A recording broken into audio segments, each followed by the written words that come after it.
লোভ কেমন ভয়ঙ্কর ভাইরাস, মানুষ মরে যায় তারপরও লোভ ছাড়তে পারে না। এজন্য তো রাসূলুল্লাহ সাল্লাল্লাহু আলাইহি ওয়াসাল্লাম চমৎকার একটি হাদিস বর্ণনা করেছেন। قال النبي صلى الله عليه وآله وسلم لو كان لابن آدم واديان من مال لابتغى ثالثا। আল্লাহ নবী রাহমাতান লিল আলামিন 15 সহস্র বছর আগেই বলে গিয়েছেন, আমার উম্মতকে যদি একটি স্বর্ণের পাহাড় সমপরিমাণ উপত্যকা দান করা হয়, স্বর্ণের পাহাড় সমপরিমাণ উপত্যকা ধন দৌলত যদি আমার উম্মতকে দান করা হয়, তাহলে আমার উম্মত একটি স্বর্ণের পাহাড়কে কিভাবে 2টি স্বর্ণের পাহাড় করা যায় এই লোভ করবে। মুসলমান ইমানদার কথাগুলো কানে জবানের কানটা লাগায় শুনবেন। আমার উম্মতের অন্তরে এত লোভ, একটা স্বর্ণের পাহাড় তার 14 গোষ্ঠী মিলে খাইতে পারবে নাকি? কিন্তু বান্দা তারপরও কি পরিমাণ লোভ, বান্দা দ্বিতীয় স্বর্ণের পাহাড় কিভাবে পাওয়া যায় এই লোভ করবে। যখন বিভিন্ন ইন্ডিয়ার প্রিমিয়ার লিগ গুলো খেলা চলে, আইপিএল এগুলো ইত্যাদি খেলা চলে, আইপিএল খেলা হয় কি হয় না, এই খেলার মধ্যে তারা কিভাবে বাজি খেলে, ইন্ডিয়া বিভিন্ন দল আছে কিনা আইপিএল এর মধ্যে, পাঞ্জাব আছে, কলকাতা আছে, দিল্লি আছে, আরো বিভিন্ন দল আছে কিনা। কথার কথা পাঞ্জাব আর কলকাতার খেলা, একজনে বলছে পাঞ্জাবে জিতবে, একজনে বলছে কলকাতা জিতবে। পাঞ্জাব জিততে তুই কি দিবি? বলে এই যে আমার 10তলা বিল্ডিং তোরে দিয়ে দিব। আরেকজন বলে তুই কি দিবি? বলে আমারও তো আছে, আমার কি নাই, আমি কি ফকিন্নি নাকি, আমার 10তলাটা তোরে দিয়ে দিব। চিন্তা করছেন, এক একটা লোকের ঢাকা শহরে কয়েকটা করে বিল্ডিং আছে, তারপরও এই ক্যাসিনো খেলে, বাজি খেলে, জুয়া খেলে আজ মুসলমান লোভে পড়ে তার ঈমান আমলগুলো বিক্রি করে দিচ্ছে। এজন্য রাহমাতাল লিল আলামিন বলেন, আমার উম্মত যদি একটা স্বর্ণের পাহাড় পায় 2টা করার লোভ করবে। আবার যদি আমার উম্মতকে 2টা স্বর্ণের পাহাড় দেওয়া হয়, আমার উম্মত 3য় স্বর্ণের পাহাড়ের জন্য লোভ করবে। ওয়ালা ইয়ামলাউ জাওফ ইবনি আদম ইল্লা তুরাব। আদম সন্তানের পেট কবরের মাটি ছাড়া কিছুতেই ভর্তি করা সম্ভব না। আদম সন্তান কবরের মাটি হয়ে যাবে,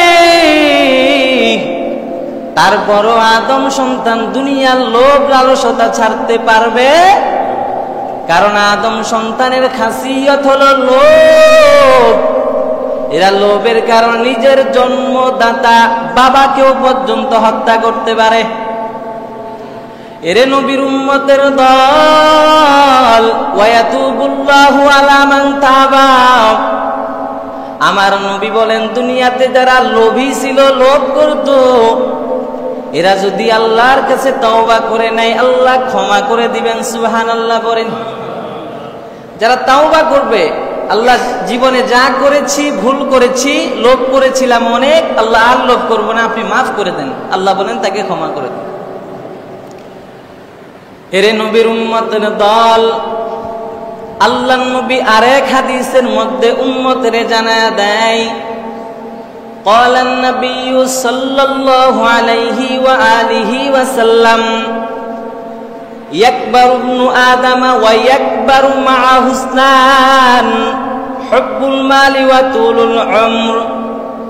আল্লাহর নবী রাহমাতাল লিল আলামিন জানায়া দেয়, দুনিয়ার মানুষের বয়স যত বেড়ে যায়, দুনিয়ার মানুষের ভেতরে 2টি আকাঙ্ক্ষাও বেড়ে যায়। 1 নাম্বার হুব্বুল মাল, সম্পদের মোহাব্বত বান্দার দিলে বেড়ে যায়। মানুষের বয়স যত বেড়ে যায়, মানুষের সম্পদের মায়াও তত বেড়ে যায়। 2 নাম্বার ওয়াতুলুল উমর, লম্বা হায়াতের কামনা করে। এখন এই মরতে চাই না, আরো হায়াত চাই। এখন এই মরে কি করব, এখনো তো অনেক লম্বা সময় হায়াত পাবো। 110 বছর 20 বছরের মানুষও জীবিত আছে, এখন বলে বান্দা আমি তো কিছুই হায়াত পাইনি, আমিও তাদের মতো বাঁচতে চাই। অথচ যারা মুমিন এরা সর্ব অবস্থায় আল্লাহর কাছে কামনা করে, হে মালিক ঈমানি মরণ দিবেন। কি মরণ? ও আল্লাহ এমন মরণ দান করবেন, ঈমানের সাথে মরণ দান করবেন। লম্বা হায়াত চাই না, যত লম্বা হায়াত দিবেন গুনার অঙ্কও বেড়ে যাবে, আর যত গুনাহ বাড়বে জাহান্নামে যাওয়ার মাধ্যম হয়ে যাবে। ও আল্লাহ হায়াত অল্প চাই, তবে অল্প হায়াতের মধ্যে ভরপুর ঈমান চাই। আল্লাহর কাছে ভরপুর ঈমানের জন্য আল্লাহর কাছে দোয়া করবেন, যেন আল্লাহ মরণের সময় কালমা নসিব করিয়া দুনিয়া থেকে নিয়ে যায়। যার লাস্ট কথা হবে লা ইলাহা ইল্লাল্লাহ দাখালাল জান্নাহ। মৃত্যুর সময় যদি বান্দার জবানে কালমা নসিব হয়, আল্লাহ তাআলা তাকে মাফ করে জান্নাত দান করবেন। এরে নবীর উম্মতের দল, লোভ কেমন ভয়ঙ্কর ভাইরাস। রহমাতাল লিল আলামিন অন্য হাদিসের মধ্যে জানা দেয়, মাযিবানে জাইয়ানে উরসিলা ফি গনামিন বিআফসাদা লাহা মিন হিরসিল মারই আলাল মাল ওয়াশরাফি লিদীনিহি।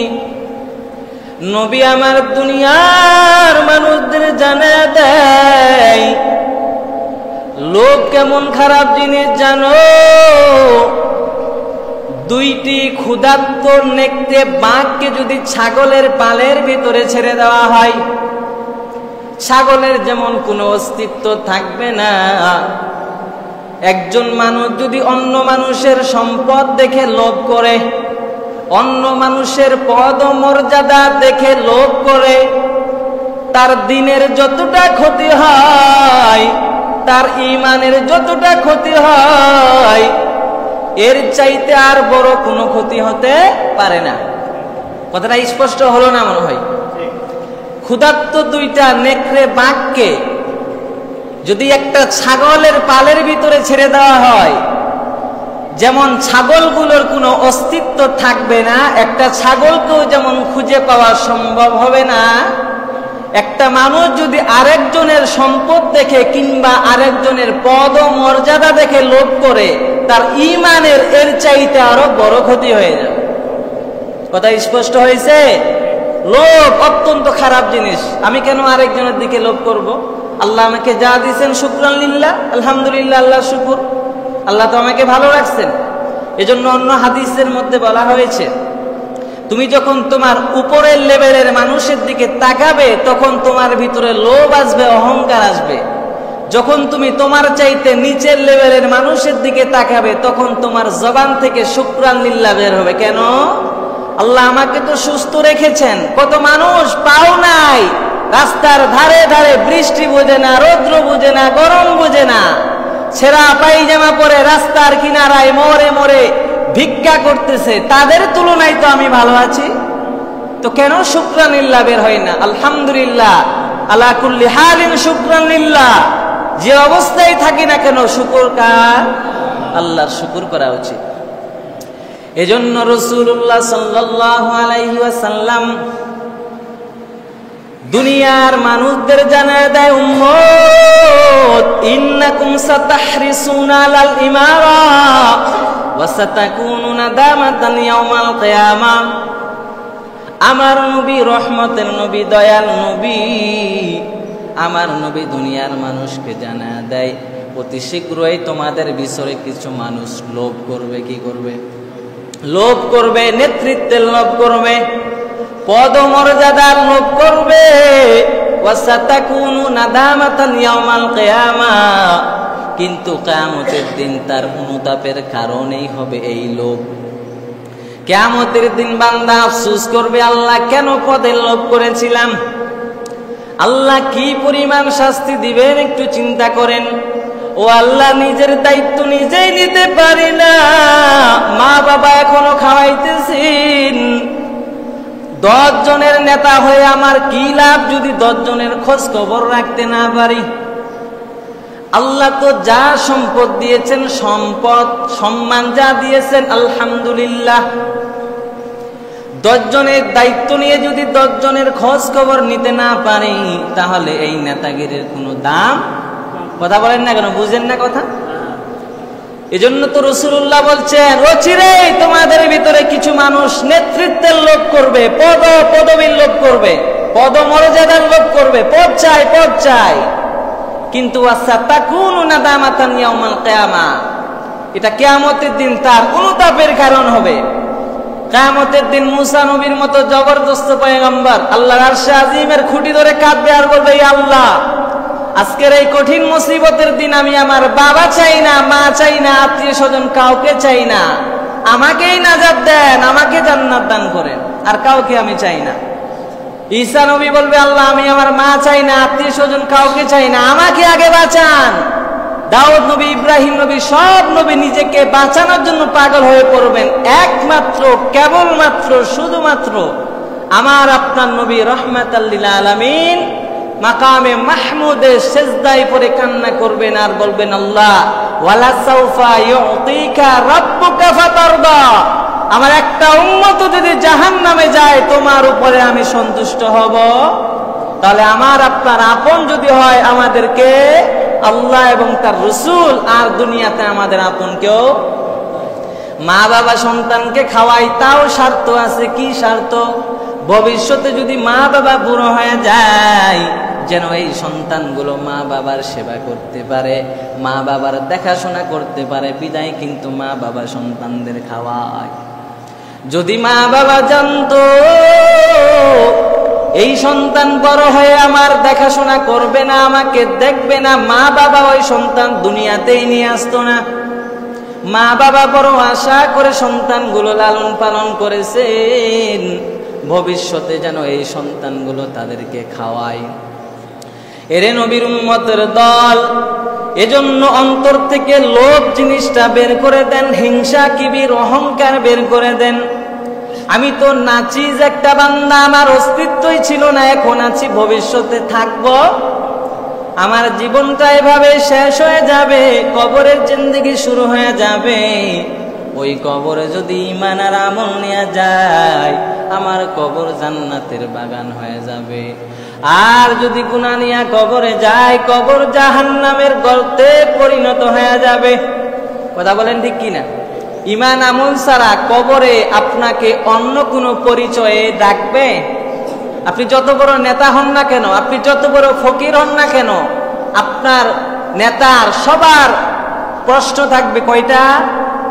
মান রব্বুক ওয়া মান দীনুক ওয়া মান হাযার রাজুল হাযা মুহাম্মদ সাল্লাল্লাহু আলাইহি ওয়াসাল্লাম। এই 3টা প্রশ্নের বাইরে কোনো প্রশ্ন থাকবে? থাকবে না। তো আলোচ্য বিষয় ছিল লোভ লালসার ভয়াবহ পরিণাম। মানুষের ভিতরে লোভ মানুষকে কতটা নিচে নামাইতে পারে একটু চিন্তা করেন। কিছুদিন আগে বিভিন্ন জায়গায় দেখি এই লোভের কারণে মানুষ বাড়ি ভিটা সবকিছু বিক্রি করে দিয়েছে। ক্যাসিনো একটা খেলা আছে কিনা, এই ক্যাসিনো খেলে কত যুবকদের মা বাবার সাথে জুলুম করেছে, টাকা দেয় না, মা বাবাকে ধমক দেয়, এই বয়স হইলে করবি কি, টাকা দাও, এত টাকা কি করবা? এই ক্যাসিনো খেলে, জুয়া খেলে, তাস খেলে, বিভিন্ন জুয়া কিভাবে খেলে, খেলার মধ্যে তার একটা রহস্য আছে। কি রহস্য? যে এবার যদি দামটা লাগাই নির্ঘাত 1 লাখ টাকা পাবো। লোভের কারণেই তো মানুষ ক্যাসিনো খেলে। কি জন্য খেলে তাহলে? কথা বুঝাইতে পারলাম? লোভের কারণেই মানুষ জুয়ার আসর বসায়, লোভের কারণেই মানুষ ক্ষমতার আসর বসায়, সবকিছু লোভের কারণে মানুষকে জাহান্নামের মুখে নিয়ে যাওয়া হচ্ছে আজকে। এজন্য দুনিয়ার মানুষ, সাহাবা একরামের মাঝে কি পরিমাণ মহব্বত ছিল, মায়া ছিল। সাহাবা একরাম কিভাবে দুনিয়ার লোভকে তাদের অন্তর থেকে বের করে দিতেন, এই হাদিসটা শুনলেই বুঝতে পারবেন। আন ইয়াহইয়া ইবনে সাঈদ আন্না রাসূলুল্লাহ সাল্লাল্লাহু আলাইহি ওয়াসাল্লাম রাগবা ফিল জিহাদ। ইয়াহইয়া ইবনে সাঈদ একজন সাহাবীর নাম। তিনি বললেন, বিশ্বনবী রাহমাতাল লিল আলামিন রাগবা ফিল জিহাদ, সাহাবা একরামকে জিহাদের উৎসাহ দিচ্ছেন। কিসের উৎসাহ? জিহাদের ফজিলতের বয়ান দিচ্ছেন। ওয়া যাকারাল জান্নাহ, সাথে সাথে নবী বললেন, যারা জিহাদে অংশ নিবে তাদের ঠিকানা জান্নাত। ঠিকানা কোথায়? জান্নাত। ওয়ারাজুলুম মিনাল আনসার ইয়াকুলু তামারাতিন ফি ইয়াদিহি, ওই জায়গায় একজন আনসারী সাহাবী ছিলেন যার হাতে কয়েকটা খেজুর ছিল, খেজুর খাওয়া অবস্থায় দাঁড়িয়ে ছিল। আনসারী সাহাবী খেজুরগুলো নিয়ে দাঁড়িয়ে আছেন। فقال إني لحريص على الدنيا إن جلست حتى أفرغ منهن। আনসারী সাহাবীর হাতে এখনো খেজুরগুলো আছে। নবী বললেন, জিহাদে যাও, বিনিময়ে জান্নাত। তখন আনসারী সাহাবীটা ভাবলেন, খেজুরগুলো খাইতে তো 2-4 মিনিট সময় লাগবে। এই খেজুরগুলো খাওয়ার সময় পর্যন্ত যদি আমি অপেক্ষা করি, আমার ভিতরে দুনিয়ার লোভ ঢুকে গেছে বলে প্রমাণিত হয়ে যাবে। আল্লাহু আকবার। চিন্তা করছেন, খেজুরগুলো খাইতে 2-4 মিনিট সময় লাগবে, তাতেই খেজুর খাইনি। খেজুরগুলো ফারমা মা ফি ইয়াদিহি, হাতের খেজুরগুলো ছিটিয়ে দিলেন, তলোয়ার নিয়ে জিহাদের ময়দানে নেমে গেলেন। লড়াই করতে করতে শাহাদাতের মর্যাদা পান করে জান্নাতে ঢুকে গেলেন। তিনি চিন্তা করলেন, রাসূল বলছেন, এই সাহাবীরা জিহাদে যাও, জিহাদে গেলে জান্নাত পাবি। সাহাবী বললেন, খেজুরগুলো খেয়ে নি, তারপর তো যাইতে পারবো। কিন্তু তারপরেও সাহাবী খায়নি। খেজুরগুলো খাইতে গেলে 2-4 মিনিট সময় লাগবে। 2-4 মিনিট সময় যদি আমি নষ্ট করি, মনে করব আমার ভিতরে দুনিয়ার লোভ ঢুকে গেছে। আর আমার আপনার অবস্থা কি? মুরব্বীদেরকে বলা হয়, যুবকদেরকে বলা হয়, ভাইজানেরা আল্লাহর রাস্তায় যান 3 দিনের জন্য, 10 দিনের জন্য, কিংবা 1 চিল্লা 2 চিল্লা। আমার যত কাজ, ভুট্টা ভাঙা বাকি, এই ভাঙ্গা বাকি, ধানে পানি নেওয়া বাকি, দোকান খুলতে হবে, টাকা পয়সার লেনদেন আছে, ব্যবসা করি, কত অজুহাত দেখায়। অথচ সাহাবীটা খেজুরগুলো খাওয়ার সময় নেইনি, ফালিয়ে দ্রুত জিহাদের ময়দানে লাফিয়ে পড়েছেন। আর আমার আপনার জিহাদের অবস্থা কি? মাত্র মুজাহাদা করে 3 দিনের জন্য তাবলীগে যেতে পারি না। এই ঈমান নিয়ে কবরে গেলে কি হবে একটু চিন্তা করা দরকার। সাহাবা একরাম কি পরিমাণ ত্যাগ স্বীকার করেছেন, গভীর রাতে হিজরত করেছেন। সাহাবা একরাম নিজের ঈমানের আমলের পরীক্ষা দিয়ে জান্নাত থেকে টিকিট হাতে নিয়ে কবরে গেছেন।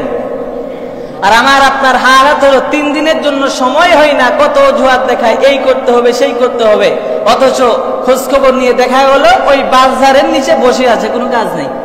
High high high. তো আমার আপনার ঈমানের অবস্থা কি একটু চিন্তা করা দরকার। এরে নবীর উম্মতের দল, এজন্য রহমাতাল লিল আলামিন আমাদেরকে জানায় দিয়েছেন, قال النبي صلى الله عليه وآله وسلم احذروا الدنيا فإنها أسحر من هاروت وماروت। আল্লাহর নবী বলেন, দুনিয়ার মানুষ, দুনিয়ার লোভ লালসতা তোমার অন্তর থেকে বের করে দাও। কেন? ফাইন্নাহা আসহারুম মিন হারুত ওয়া মারুত, কারণ দুনিয়াটা হারুত আর মারুতের চাইতে ভয়ঙ্কর জাদুকর।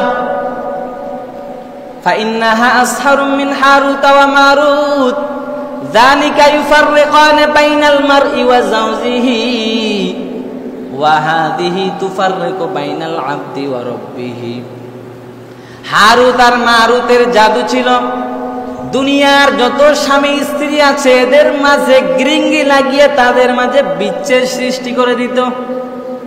হারুত আর মারুতের জাদুবিদ্যা ছিল, জাদুর সাহায্যে তারা স্বামী স্ত্রীর মাঝে বন্ধন বিচ্ছেদ করে দিত। আর দুনিয়া এমন বড় ভয়ঙ্কর জাদুকর, এই দুনিয়ার মায়ায় পড়িয়া মানুষ আজ আল্লাহকে ভুলে গেছি। দুনিয়ার মানুষ জাহরের নামাজ পড়ার জন্য মসজিদে আসতে পারে না। বলে কেন? বলে খেতে পানি নাই। দুনিয়ার লোক, ব্যবসা বাণিজ্যর কারণে বান্দা জোহরের নামাজটা টাইম মতো পড়তে পারে না। বলে কেন? বলে বান্দা জমিনে সার ছিটাইতেছে। এই যে দুনিয়ার লোক, জমি জায়গা সবকিছু, ব্যবসা বাণিজ্য, এগুলো আগে নাকি আল্লাহর বিধান আগে? আল্লাহর বিধান আগে। এজন্য মানুষ আজ নামাজ কি হচ্ছে এদিকে দেখার সময় নেই। আগে পানি নিতে হবে, ক্ষেতের যান বাঁচায়। অথচ নিজেকে যে জাহান্নামের আগুনে ঠেলছে এটা তার কোনো খবরে নেই। হারুত আর মারুতের পরিচয় জানা বড় দরকার। হারুত আর মারুত দুইজন ফেরেশতার নাম। আল্লাহ রাব্বুল আলামিন অতীতকালে হারুত আর মারুতকে দুনিয়ার মানুষকে পরীক্ষা করার জন্য দুনিয়ার মানুষের কাছে জাদু বিদ্যা শিক্ষা দিয়ে আল্লাহ তাআলা দুনিয়াতে পাঠাইছিলেন। অন্যদিকে আমার আল্লাহ দুনিয়ার মানুষের কাছে ফরমান জারি করে দেয়, ও দুনিয়ার মানুষ খবরদার, জাদুবিদ্যা শিক্ষাও করা তোমার জন্য হারাম, এই জাদুবিদ্যার সাহায্যে জাদুটোনা করাও তোমার জন্য হারাম। অন্যদিকে আল্লাহ দুইজন ফেরেশতা পাঠায়া দিলেন, জাদুবিদ্যার জ্ঞান শিক্ষা করে দুনিয়াতে পাঠাইলেন। আর দুনিয়ার মানুষ এত লোভী, দুনিয়ার মানুষের অন্তরে এত লোভ, এই লোভ সামলাইতে না পারে হারুত আর মারুতের কাছে চলে গেল। হারুত আর মারুতের আকৃতি হলো মানুষের আকৃতি, মানুষ তো জানেই না এরা ফেরেশতা নাকি। হারুত আর মারুতের কাছে গিয়ে বলে, আমাদের জাদু শিখায়া দেন, এই জাদুর সাহায্যে কি করে জানো? দুনিয়ার মানুষ জাদুর সাহায্যে স্বামী স্ত্রীর মাঝে বিচ্ছেদ তৈরি করে দেয়। এই জাদু তো না করা হালাল না হারাম? অন্যদিকে আমার নবী জানা দেয়, রে উম্মত, হারুত আর মারুত তো স্বামী আর স্ত্রীর মাঝে আর দুনিয়া কেমন ভয়ঙ্কর জাদুকর, এই দুনিয়া বান্দাকে তার প্রভুর থেকে বিচ্ছেদের দেওয়াল তৈরি করে দেয়। কারণ এই দুনিয়ার কারণে বান্দা আজ মসজিদে নামাজের জন্য আল্লাহর মাঝে বিচ্ছেদের দেওয়াল তৈরি হয়ে গেল। হারুত আর মারুতের জাদুবিদ্যা তো মানুষের স্বামী স্ত্রীর মধ্যে বিচ্ছেদ ঘটায়, কিন্তু দুনিয়ার লোভ আর লালসতা বান্দার আল্লাহর মাঝে বিচ্ছেদের দেওয়াল তৈরি করে দেয়। কথা বুঝাইতে পারলাম? হারুত মারুত তো স্বামী স্ত্রীর মাঝে বিচ্ছেদ ঘটায়। একটা স্ত্রী বিচ্ছেদ হলে আরেকটা বিয়ে করা সম্ভব। আল্লাহ আর বান্দার মাঝে বিচ্ছেদ তৈরি করে কিভাবে দুনিয়া? এই দুনিয়ার টাকা কামাইতে কামাইতে বান্দা হালাল হারাম কোনো বুঝে না। কোনটা হালাল? আমি বলছি না যে আপনি লক্ষ লক্ষ টাকা কামাই করবেন না, ব্যবসা বাণিজ্য করবেন, এটা বলছি না। আমি বলছি হারাম উপায়ে, হারাম মাধ্যমে কোনো টাকা উপার্জন করা কোনো মুসলমানের জন্য বৈধ হতে পারে না। এরে নবীর উম্মতের দল, এজন্য উম্মতের জন্য বার্তা, লোভ লালসতা অন্তর থেকে বের করে দিবেন। কখনো জুয়ার আসর বসাবেন না, কখনো ক্যাসিনোর মতো খতরনাক কোনো গেম খেলবেন না, কখনো মা বাবারে কষ্ট দিবেন না।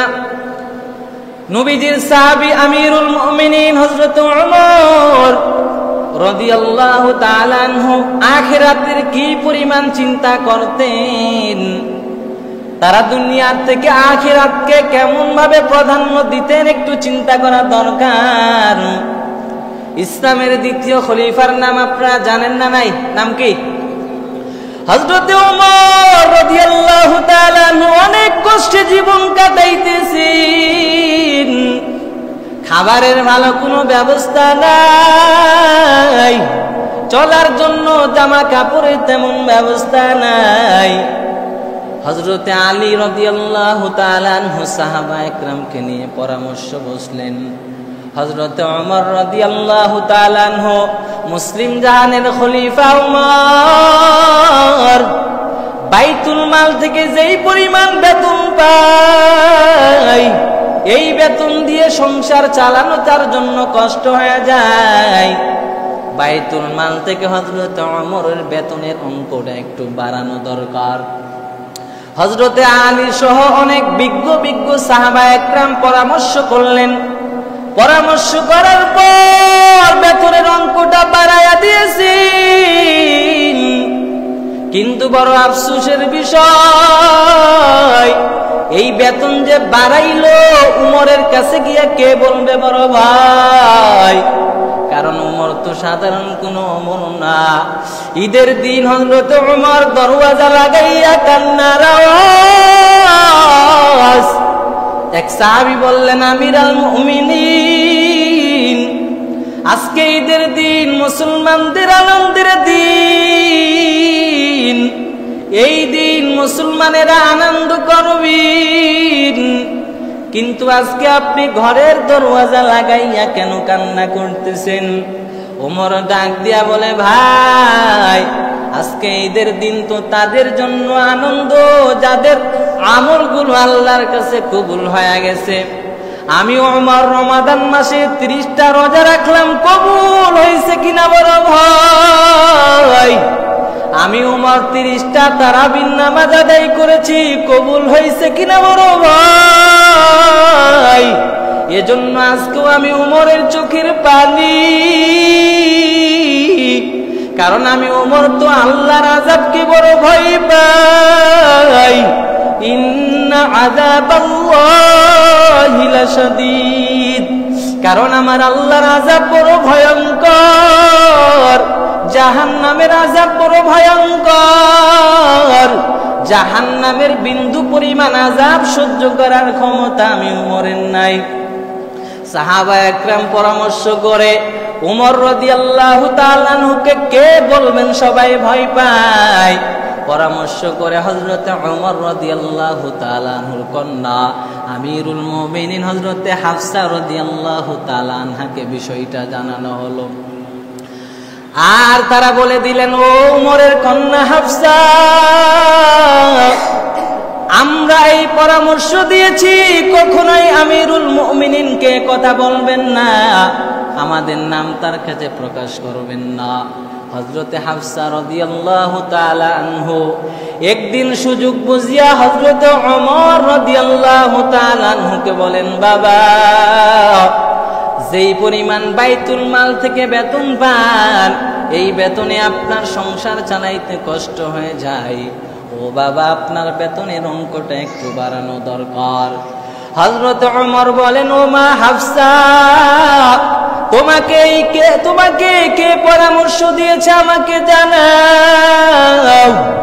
হযরত হাফসা বলেন, বাবা, আমাকে কে পরামর্শ দিয়েছে এই কথা আমি আপনাকে বলতে পারবো না।